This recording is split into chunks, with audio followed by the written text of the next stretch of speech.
Teahup'o qui doit accueillir les épreuves de surf des Jeux Olympiques. On en parle justement avec notre invitée Barbara Martins-Nio Yorana. Yorana, merci d'être sur Polynésie la première. Alors, lorsque les crues ont dévasté le quartier de Teahup'o, est-ce qu'à ce moment-là, vous avez remis en question votre choix du site qui doit accueillir la compétition? Alors, d'abord, la première chose et la première réaction, ça n'a pas été les Jeux Olympiques, ça a été les habitants, les riverains.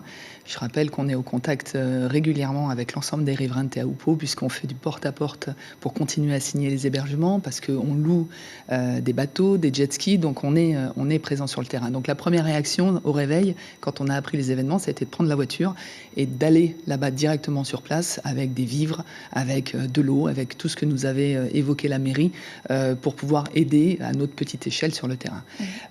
Après, effectivement, une fois qu'on laisse passer les jours, vient cette fois-ci le diagnostic, j'allais dire, par rapport à l'événement en lui-même.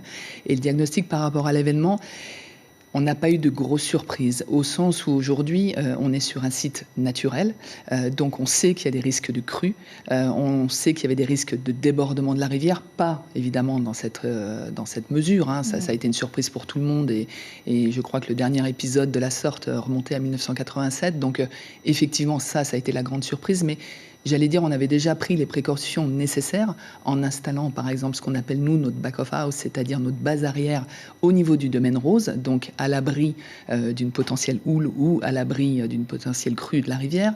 On avait déjà anticipé, effectivement, d'avoir nos zones athlètes sur on va dire, des parcelles qui ne sont pas touchées habituellement. Donc, tout ça, quelque part, avait déjà été anticipé. La seule petite surprise qu'on a eue, effectivement, ça a été la plage du PK0, où effectivement là on a perdu pas mal de mètres carrés et où il faut qu'on réfléchisse à l'accueil du grand public sur cette plage au regard du... Justement, vous allez revoir votre logistique. On va, pas notre logistique, l'accueil des populations sur la plage du PK0, oui. Et puis notre logistique, bien la passerelle, la nouvelle passerelle était déjà en cours de rénovation, alors de construction, puisque l'ancienne passerelle avait été vétuste et n'était plus aux normes, donc elle avait vocation à disparaître. Une nouvelle passerelle était déjà dans les tiroirs, on va dire, du gouvernement. Et une fois de plus, les Jeux viennent accélérer les travaux. Donc voilà, donc on n'est pas impacté plus que cela, au-delà, effectivement, d'être touché pour les habitants et les riverains de Teahup'o. Après ces catastrophes, on a entendu une partie des habitants a remis en cause les travaux réalisés qui seraient, selon elle, la cause des crues. On l'a entendu aussi, la ministre a indiqué qu'il est impossible que les épreuves soient annulées aujourd'hui parce que la Polynésie devra débourser de l'argent. Est-ce que vous pouvez nous éclairer sur la question? Bien sûr.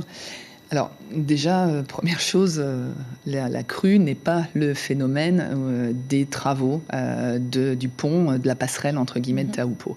On l'a dit, on l'a redit, je pense que l'ensemble des membres du gouvernement se sont exprimés sur le sujet.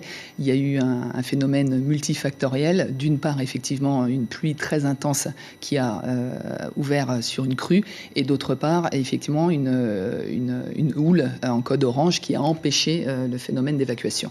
Donc la première chose que je voudrais dire avant et toute chose, c'est que c'est pas deux poteaux qui ont été posés de façon temporaire le temps de construire la passerelle qui sont aujourd'hui la cause de la crue. Ça, c'est le premier point. Le deuxième point, on s'est tous engagés en 2019. On s'est tous engagés, quand je dis tous, on s'est engagés Paris 2024, le pays et l'État. Pourquoi? Parce qu'en fait, accueillir les Jeux Olympiques, c'est pas Paris 2024 qui un jour s'est réveillé un beau matin en se disant tiens, et si j'allais à Teahup'o? La Polynésie a candidaté en 2019 parmi 5 autres villes, parmi lesquelles se trouvaient Biarritz, La Torche, etc. Et elle a gagné. Et elle a gagné sur la base d'une vague mythique. Elle a gagné sur la base d'un programme de grands travaux qui avait un héritage pour la population derrière. Elle a gagné parce que, historiquement, on ramenait le surf dans son berceau et à l'origine en Polynésie française, et elle a gagné parce qu'elle a signé un certain nombre de conventions qui ont suivi, conventions d'objectifs, conventions cadres, qui répartissent les rôles et les devoirs de chacune des parties prenantes. Donc, Paris 2024 a des rôles et des devoirs, notamment l'impact économique. On a déjà investi l'équivalent de 180 millions de francs pacifiques sur l'hébergement chez les riverains, sur la location des bateaux. Le pays a des devoirs en termes de promotion de l'événement. Il nous a aidé à recruter des volontaires. Il a des devoirs sur la mise en place de fan zones.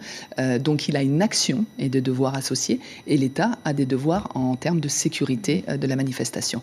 Donc oui, c'est une collaboration tripartite à laquelle je rajouterai bien évidemment les communes. Et chacun connaît sa feuille de route et a des engagements et des responsabilités. Et au regard des événements, est-ce que le calendrier sera respecté ?